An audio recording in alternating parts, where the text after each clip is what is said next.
Guys, apakah kamu berencana melakukan perjalanan ibadah haji atau umroh? Biayanya itu mencapai 40 jutaan rupiah loh. Nah, bahkan ada yang lebih dari segitu. Kira-kira nih, investasi apa yang cocok untuk perjalanan ibadah haji? Yuk kita bahas, tonton sampai habis.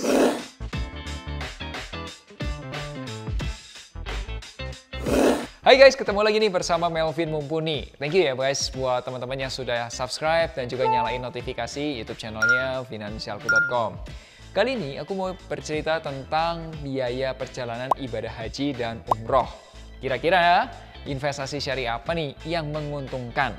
Seperti biasa, video ini aku bagi menjadi 3 bagian.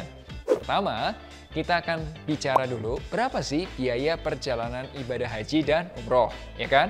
Yang kedua, kita ngobrolin pilihan produk investasi syariah. Apa aja nih yang di market gitu ya. Dan yang terakhir, bagaimana cara kita mulai berinvestasi produk-produk investasi syariah. Oke, langsung aja kita bahas.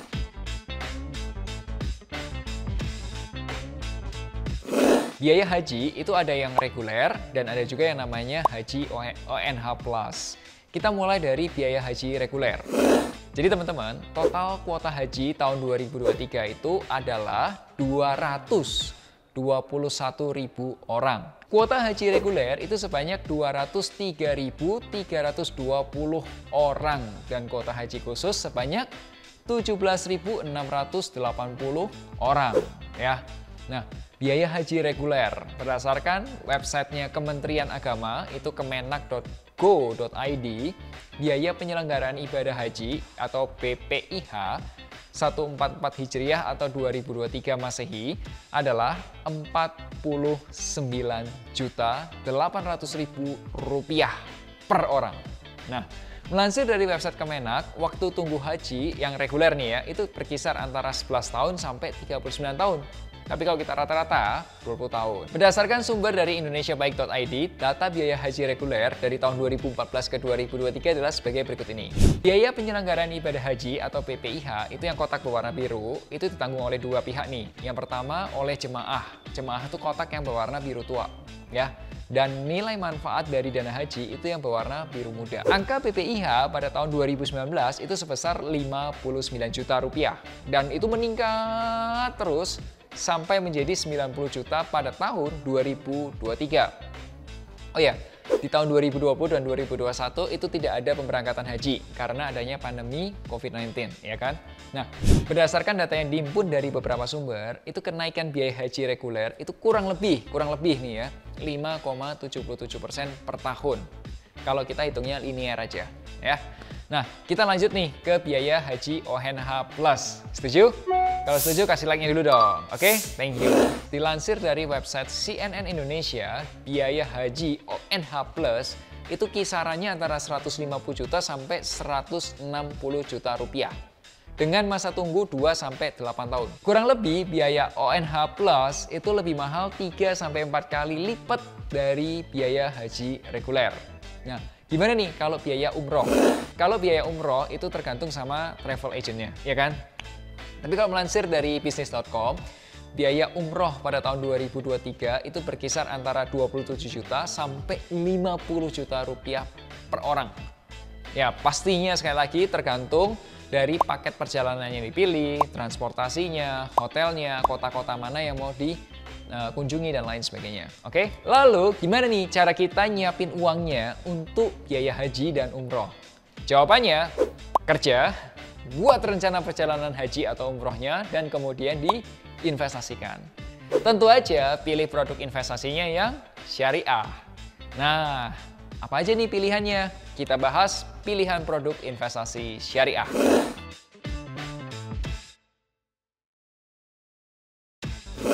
Kali ini saya jelaskan singkat, detailnya kamu bisa langsung konsultasi dengan perencana keuangan syariah kita di Finansialku. Salah satunya itu Pak Harika Jodi. Ya. Produk investasi pasar modal syariah di Indonesia. Jadi produk investasi itu terdapat 3 fungsi guys. Ada yang sifatnya likuiditas, ada yang sifatnya capital gain, dan ada juga yang sifatnya cash flow. Oke? Nih, kamu boleh like dulu atau boleh save dulu videonya. Siapa tahu kamu bisa tonton ulang. Oke, ya. Kita mulai dulu deh dari yang paling bawah, likuiditas. Likuiditas, emas. Yang dimaksud adalah logam mulia. Ya udah beli aja emas batangan di toko yang bentuknya kotak tuh. Atau juga di Pegadaian atau tempat-tempat yang menjual emas batangan. Ada juga yang kedua, deposito bank syariah. Adalah produk-produk deposito yang diterbitkan oleh bank-bank syariah. Nah, kalau melansir dari sumber tempo.com, itu terdapat 10 bank umum syariah di Indonesia. Ada Bank Syariah Indonesia atau BSI, Bank Muamalat Indonesia, Bank Mega Syariah, Bank Aladin Syariah, Bank Victoria Syariah, Bank Jabar Banten Syariah, Bank Panin Dubai Syariah, Bank KP Bukopin Syariah, Bank BCA Syariah, Bank Tabungan Pensiun Nasional Syariah atau PTPN Syariah. Nah, berikutnya ada produk yang namanya Reksadana Pasar Uang Syariah atau RDPU Syariah. Jadi gini, reksadana ini adalah reksadana yang isinya deposito syariah dan juga surat berharga syariah. Jangkanya jangka pendek atau kurang dari 1 tahun. Nah, kalau produk-produk investasi yang sifatnya likuiditas, itu kalau dalam sepak bola, itu perannya sebagai kiper. Ya. Fungsi utamanya itu jaga gawang agar nggak kebobolan. Dalam investasi, likuiditas itu fungsinya agar investasinya kita nggak merugi. Ya, tapi returnnya ya nggak akan besar lah, sekitar 3-5% per tahunnya. Nah, teman-teman dari produk deposito bank syariah, RDPU syariah, dan emas, mana nih yang pernah teman-teman beli? Nah, waktu itu kamu belinya di mana? Boleh tulis di kolom komentar, kita diskusi ya. Oke, thank you. Kita bahas yang kedua, capital gain. Bagian kedua adalah capital gain, seperti saham syariah, seperti reksadana syariah, dan juga DPLK syariah. Investasi capital gain itu ibarat striker, penyerang dalam pemain bola. Nah, dalam investasi capital gain ini tujuannya untuk mendapatkan imbal hasil atau keuntungan yang lebih tinggi. Tentunya akan ada risiko fluktuasi harga. Artinya harga saham atau reksadana kamu bisa naik turun gitu. Ya, kalau dikatakan returnnya berapa, Vin? Ya, kurang lebih imbalannya kurang lebih sekitar 10% sampai 18% per tahunnya. Contoh produk yang kita bahas kali ini adalah saham syariah dan reksadana syariah. Saham syariah itu saham-saham yang termasuk dalam kategori syariah. Paling gampang nih ya, kalau caraku nih, paling gampang adalah cek berdasarkan indeks saham syariah. Contoh, ada indeks saham syariah Indonesia, ISI.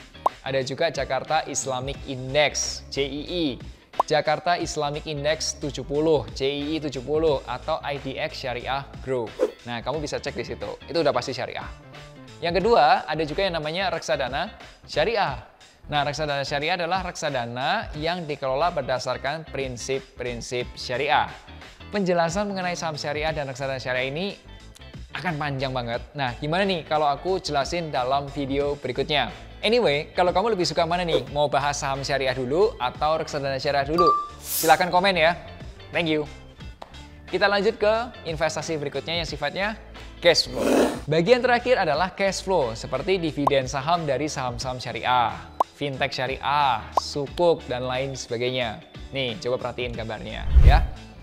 Investasi cash flow itu ibarat pemain tengah atau midfielder. Dalam investasi, cash flow tujuannya untuk mendapatkan pemasukan rutin. Pemasukannya sifatnya stabil. Bisa dalam tahunan, bisa per semester, 1 semester 6 bulan ya, atau juga per bulannya. Kurang lebihnya, returnnya itu biasanya di angka 6-12% per tahun. Contoh produknya apa, Vin? Contoh produknya yang kita bahas kali ini adalah fintech syariah dan juga sukuk negara.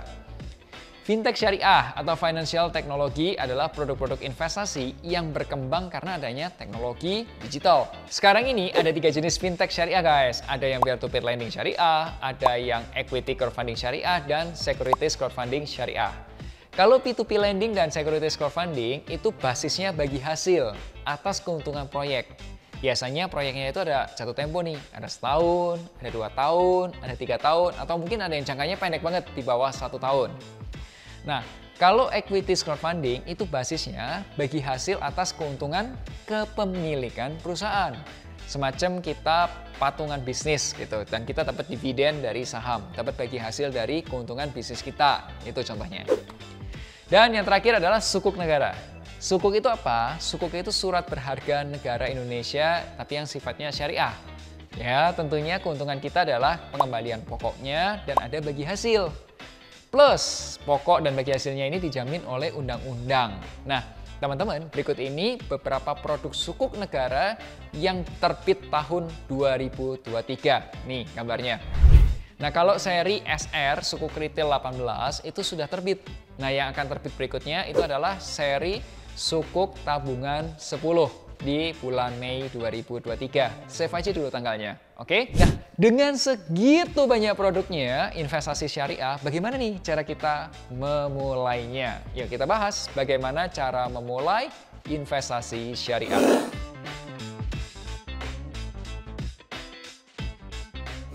Kembali, menurutku investasi itu adalah alat atau kendaraan untuk nyampe ke tujuan investasi kita. Ya udah, kita mulai dulu nih, apa tujuannya? Apa tujuan investasi kamu? Contoh, kita katakanlah perjalanan ibadah haji dengan menggunakan ONH+. Sekarang harganya 150 juta. Nah, kapan nih rencananya kamu akan melangsungkan perjalanan ibadah? Nah, katakanlah 2 tahun lagi atau 3 tahun lagi gitu ya. Nah, sekarang kamu udah punya uang berapa? Let's say, katakanlah kamu punya uang masih 50 juta. Nah, tiap bulannya kamu bisa invest berapa? Let's say, katakanlah bisa 5 juta rupiah per bulan gitu. Nah, dari situ kita hitung. Baru kita tentuin nih strategi investasinya apa, produk investasinya apa. Ya. Nah, kalau kamu butuh bantuan untuk menghitung dan strategi investasinya, kamu bisa konsultasi dengan perencana keuangan syariah di Finansialku. Sekali lagi, salah satu partner kami yang bahas syariah adalah Pak Harika Jody CFP.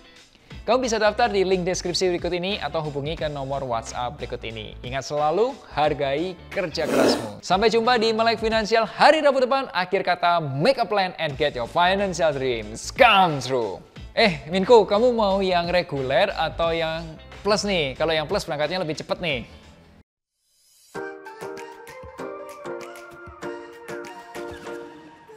Wujudkan masa depan.